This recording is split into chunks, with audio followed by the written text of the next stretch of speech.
ആത്മഹത്യയെക്കുറിച്ചൊന്നും ഇനിയും സംസാരിക്കേണ്ട അധികം എന്നൊക്കെ കരുതിയതാണ്. പക്ഷേ കഴിഞ്ഞ ദിവസത്തെ പത്രത്തിലൊരു പെൺകുട്ടി, അതിലേറ്റവും സങ്കടമെന്ന് പറയുന്നത്, എനിക്കത് ഉൾക്കൊള്ളാനേ പറ്റാതെ നമുക്ക് മാനസികമായിട്ടൊരു ഭയങ്കര ഫീൽ ചെയ്തൊരു കാര്യം എന്ന് പറഞ്ഞു കഴിഞ്ഞാൽ, ആ കുട്ടി ആത്മഹത്യ ചെയ്തതാണ്. മുകളിൽ നിന്ന് വീണ് മരിച്ചു എന്നാണ് പറഞ്ഞിരിക്കുന്നത്.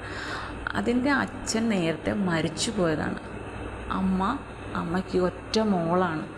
അപ്പോൾ അമ്മയുടെ കഷ്ടപ്പാടാണ് ആ മകളെ ഇങ്ങനെ ഒരു കോഴ്സിന് വേണ്ടി വിറ്റത്. അപ്പോൾ ഒന്ന് ആലോചിച്ച് നോക്കി, ആ അമ്മ എന്താണ് ആ അമ്മയുടെ ഒരു അവസ്ഥ എന്ന് ആലോചിച്ച് നോക്കി. അപ്പം ഈ കുട്ടി എന്താണ് ആരോപണം ഉണ്ടായെന്ന് വെച്ചാൽ, സീനിയേഴ്സിൻ്റെ മറ്റോ ആരുടെയോ ഒരു കുട്ടിയുടെ കുറച്ച് പൈസ കാണാതെ പോയി. അപ്പോൾ ഈ കുട്ടി അതെടുത്തു എന്ന് ആരോപിച്ചുകൊണ്ടാണ് ഈ പ്രശ്നം. അപ്പം അത് കോളേജിലുമൊക്കെ അറിഞ്ഞ് കുറേ പേരെല്ലാവരും കൂടി ചേർന്ന് ക്വസ്റ്റ്യൻ ചെയ്യലും മറ്റ് കാര്യങ്ങളും ഒക്കെ ആയി. അപ്പോൾ ആ കുട്ടി എടുത്ത് കാണില്ല. അപ്പം ആ ഒരു സങ്കടം, ഞാൻ ചെയ്യാത്ത കുറ്റത്തിന് എല്ലാവരും എന്നെ ഒരു കള്ളിയാക്കുക എന്നുള്ള ഒരു ഇതിലേക്ക് പോയത് കൊണ്ട് ആണ് ആ കുട്ടി അങ്ങനെ ചെയ്തതെന്നാണ് പറയുന്നത്. അത് 1500 രൂപയോ മറ്റോ ഉള്ളൂ അല്ലേ. അപ്പം ഈ 1500 രൂപ ഇന്നത്തെ ഒരു തലമുറയിലുള്ള കുട്ടിക്ക് ഒന്ന് ചുറ്റിയടിക്കാനുള്ള ഒരു നിസ്സാര പൈസയാണ്. അത് എന്തും ആയിക്കൊള്ളട്ടെ. പക്ഷേ ആ കുട്ടിയുടെ ജീവൻ്റെ വില, ആ അമ്മയുടെ പ്രതീക്ഷ അല്ലേ, അപ്പം അതെല്ലാം തകിടം മറിഞ്ഞു പോയി.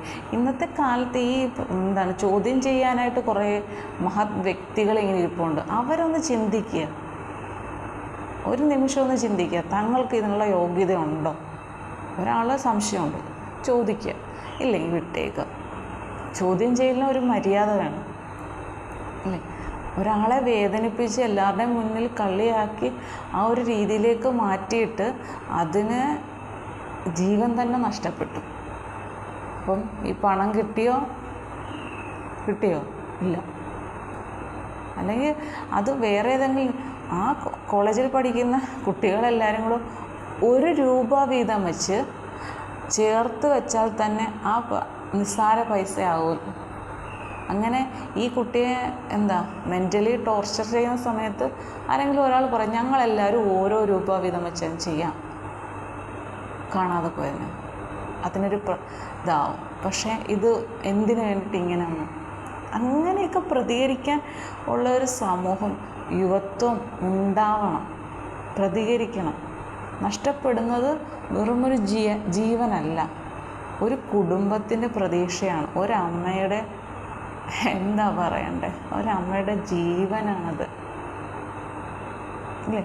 ആ ഒരമ്മ തൻ്റെ ഭർത്താവ് മരിച്ചതിന് ശേഷം എത്ര കാര്യമായിട്ട്, എത്ര പ്രതീക്ഷയോടുകൂടിയായിരിക്കും ആ കുഞ്ഞിനെ വളർത്തിയെടുത്തതും ഈ പ്രായത്തിൽ എത്തിച്ചതും, ഇതുപോലെ ഒരു കോളേജിൽ അഡ്മിഷൻ എടുത്ത് പഠിക്കാനായിട്ട് വിട്ടതും. ആദ്യ വർഷമാണ് ഫിസിയോതെറാപ്പി, അതാണ് കോഴ്സ്.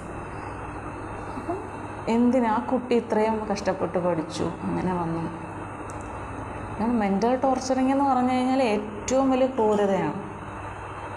നമ്മളൊരാളെ തല്ലുക, വഴക്ക് പറയുന്നതിനൊരു ലിമിറ്റുണ്ട്. ഇത് രണ്ടാണ്.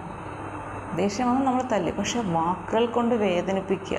ഇപ്പോൾ ഒരു കള്ളി എന്ന് വിളിക്കുമ്പോൾ ആ വിളിക്കുന്നവർക്കതൊരു രസമായിരിക്കാം. ഇപ്പോൾ ഒരാൾ തെറ്റ് ചെയ്തിട്ടുണ്ട്, കള്ളം കാണിച്ചു, മോഷ്ടിച്ചു എന്ന് പറഞ്ഞാൽ ഓക്കെ, തെളിവുണ്ട് എങ്കിൽ ശരി, നീ കള്ളിയാണ് എന്ന് പറയാം. അപ്പം കേട്ട ആൾക്കും ശരിയാണ്, ഞാൻ കള്ളം ചെയ്തിട്ടല്ലേ, വലിയ പ്രശ്നമൊന്നും ഉണ്ടാവില്ല. പക്ഷേ ചെയ്യാത്ത ഒരാളെ നോക്കി കള്ളി എന്ന് വിളിക്കുകയാണെങ്കിൽ, അല്ലെങ്കിൽ കള്ള എന്ന് വിളിക്കുകയാണെങ്കിൽ തീർന്നില്ലേ? ഒരു പക്ഷേ അവരാ മനസ്സാവാച അറിയാത്ത കാര്യങ്ങളൊക്കെ ആണെങ്കിൽ, അത് മാത്രമല്ല, ഒരു കോളേജിൽ പഠിക്കാൻ ചെല്ലുകയാണ്. അപ്പം എല്ലാ കുട്ടികളും ഇതറിഞ്ഞു, നാളെ ഞാൻ ഏത് രീതിയിൽ ആ കോളേജിലേക്ക് പോകും, എല്ലാവരും എന്നെ ഒരു കള്ളിയായിട്ട് കാണത്തില്ല, എന്നെ അവിടെ ആരെങ്കിലും മിണ്ടുവോ, എന്നോട് ആരെങ്കിലും സഹകരിക്കുമോ, എല്ലാ ടീച്ചേഴ്സും അറിഞ്ഞ് അവരും എന്നെ ഏത് രീതിയിൽ കാണും. ആ കുട്ടിയുടെ മനസ്സിൽ എന്തോരം സംഘർഷങ്ങൾ ആ മരണം വരെ ഉണ്ടായിട്ടുണ്ടായിരിക്കും. മരിക്കാനെടുക്കുന്ന തീരുമാനം എടുക്കുന്നത് വരെ ആ കുട്ടിയുടെ മനസ്സിലുണ്ടായിട്ടുള്ള സംഘർഷങ്ങളാണ് ഇതെല്ലാം. ഇനി ഞാൻ എങ്ങനെ പഠിക്കും, കുട്ടികളെ എങ്ങനെ ഫേസ് ചെയ്യും, ടീച്ചേഴ്സിനെ എങ്ങനെ ഫേസ് ചെയ്യും? ഇപ്പോൾ ഹോസ്റ്റലിൽ നിന്ന് പഠിക്കുന്ന ഹോസ്റ്റലിലുള്ളവർ എങ്ങനെ എന്നെ കാണും?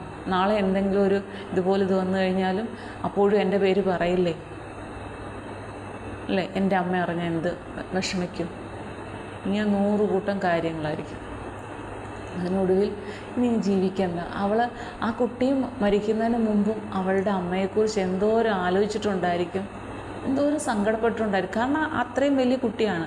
അപ്പോൾ അവൾ വളർന്നു വന്ന സാഹചര്യം അറിയാം. അമ്മ എത്ര കഷ്ടപ്പെട്ടിട്ട് പ്രതീക്ഷയോടുകൂടിയാണ് തന്നെ ഈ കോഴ്സിന് വിട്ടിരിക്കുന്നത് എല്ലാം അവൾക്കറിയാം. എല്ലാം അറിഞ്ഞുകൊണ്ട് തന്നെയാണ് അവൾ ആ ഒരു തീരുമാനം എടുത്തത്. ആ നീറിപ്പുകയുന്ന ആ മനസ്സ് എനിക്ക് ഫീൽ ചെയ്യുന്നതാണ് സത്യം. എന്തായാലും നഷ്ടമാണല്ലോ. അവൾ ഈ ലോകത്തുനിന്ന് പോയി കഴിഞ്ഞിരിക്കുന്നു. പക്ഷേ അതിന് കാരണക്കാരായ കുറേ ആളുകളുണ്ട്. അവർക്ക് അവരുടെ ജീവിതം അവസാനം വരെ ഇതൊരു വിങ്ങലായിരിക്കും. അതിനൊരു മാറ്റവുമില്ല. ഈ കുട്ടി ജീവിച്ചിരിപ്പുണ്ടായിരുന്നെങ്കിൽ അവൾ അനുഭവിക്കുന്നതിനേക്കാൾ വേദന ഇപ്പോൾ ഈ മരണത്തിന് കാരണക്കാരായ ഓരോരുത്തരും അനുഭവിക്കുന്നുണ്ടായിരിക്കും. എന്തായാലും അതിനൊരു മാറ്റവുമില്ല. ആ നൊമ്പരം, ആ വേദന ഒന്നും നമുക്കൊരിക്കലും പറയാൻ അല്ലെങ്കിൽ പറഞ്ഞറിയിക്കാൻ പോലും പറ്റുകയില്ല. അതാണ്, പിടിച്ചു നിൽക്കാൻ പറ്റുന്നില്ല. ഇനിയും ഇങ്ങനെയൊക്കെയുള്ള അവസ്ഥ വരുമ്പോൾ നമ്മൾ ആദ്യമേ ചിന്തിക്കുക, നമ്മൾ കള്ളിയല്ല അല്ലെങ്കിൽ കള്ളനല്ല എന്ന് തെളിയിക്കാൻ നമുക്ക് ഏത് രീതിയിൽ പറ്റും. നിങ്ങളത് ചെയ്തിട്ടില്ലെങ്കിൽ ധൈര്യത്തോടുകൂടി ഉറക്കെ വിളിച്ചു പറയുക, ഞാനത് ചെയ്തിട്ടില്ല എന്ന് ഉച്ചത്തിൽ വിളിച്ചു പറയൂ. നിങ്ങളുടെ ചുറ്റുപാടുമുള്ള എല്ലാവരും നിശബ്ദരാകും. നമ്മൾ പ്രതികരിക്കാതിരിക്കുമ്പോൾ അവർ കരുതും നമ്മൾ ചെയ്തിട്ടുണ്ട്. ഈ പ്രതികരിക്കാതിരിക്കുന്നത് തെറ്റ് ചെയ്തതുകൊണ്ടല്ല, അവരുടെ മനസ്സിൽ അപ്പോൾ നടക്കുന്ന ആ സംഘർഷം മൂലമാണ്, ആ സമ്മർദ്ദം മൂലമാണ് അവർ സൈലൻ്റ് ആകുന്നത്. ആ സൈലൻസാണ് വലിയൊരു പ്രശ്നമായി മാറുന്നത്. നിശബ്ദത വലിയൊരു പ്രശ്നമാണ്. പറഞ്ഞാൽ അത് അവിടെ കൊണ്ട് തീരും. ആ നിശബ്ദതയാണ് ആ കുട്ടിയെ ആ ഒരു രീതിയിൽ എത്തിച്ചത്. പക്ഷേ കുറച്ചുകൂടി ധൈര്യമുള്ള കുട്ടി താൻ ചെയ്തിട്ടില്ല, ആത്മധൈര്യം, ആത്മാഭിമാനം കൂടുതൽ ഒന്ന് ചിന്തിക്കുക. അങ്ങനെ ചിന്തിച്ച് നോക്കൂ. നമുക്ക് ചുറ്റും ആരുമില്ല, ഞാൻ ഒറ്റയേ ഉള്ളൂ, അപ്പോൾ ഞാൻ തന്നെ വേണം എനിക്ക് വേണ്ടിയിട്ട് വാദിക്കാൻ എന്നൊരു നിമിഷം ചിന്തിക്കാനുള്ള ഒരു കരുത്ത് മനസ്സിനുണ്ടെങ്കിൽ തീർച്ചയായിട്ടും ആ ഒരു ദിവസം മറികടക്കാൻ പറ്റുമായിരുന്നു. എന്ത് വലിയ പ്രശ്നം, ഞാനത് നേരത്തെ ഒരു വീഡിയോയിൽ പറഞ്ഞിട്ടുണ്ട്, എന്ത് വലിയ പ്രശ്നമാണെങ്കിലും ഏത് ദിവസമാണ് നമ്മളുടെ ജീവിതത്തിൽ അത് ഉണ്ടാകുന്നത്, ആ ഒറ്റ ദിവസമാണ് നമ്മൾ ഏറ്റവും കൂടുതൽ ആ ഒരു പ്രശ്നം ബാധിക്കുക. ഒരു ദിവസം കഴിഞ്ഞ് കിട്ടിയേ ആ പ്രശ്നം പതുക്കെ ഇല്ലാണ്ടായി വരും.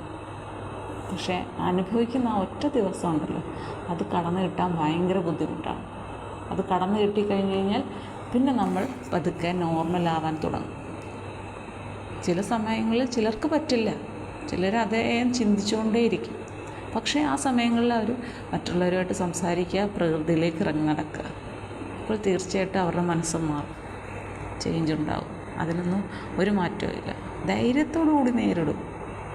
എത്രയോ പേര് ഇങ്ങനെ ഓരോ കള്ളപ്രചരണങ്ങളിൽ നിന്ന് രക്ഷപ്പെട്ടു വരുന്നുണ്ട്. അങ്ങനെയൊക്കെയുള്ള കാര്യങ്ങളിൽ നിന്ന് രക്ഷപ്പെടും. ഇന്ന് മറ്റൊരു ന്യൂസും കൂടെ ഉണ്ടായിരുന്നു പത്രത്തിൽ. ഒരു പെൺകുട്ടി അധ്യാപകൻ തന്നെ പീഡിപ്പിച്ചു എന്ന് പറഞ്ഞുകൊണ്ട് പരാതിയൊക്കെ കൊടുത്തു. ലാസ്റ്റ് വർഷങ്ങൾ കഴിഞ്ഞപ്പോൾ ആ കുട്ടി പറയുന്നത് വ്യാജമായിരുന്നു. എന്താണ് സംഭവിക്കുന്നത്? അയാൾ അനുഭവിച്ച വേദനയ്ക്ക് പകരമാകുമോ ഇപ്പോൾ എടുക്കുന്ന തീരുമാനം? ഇല്ലല്ലോ. അതാണ്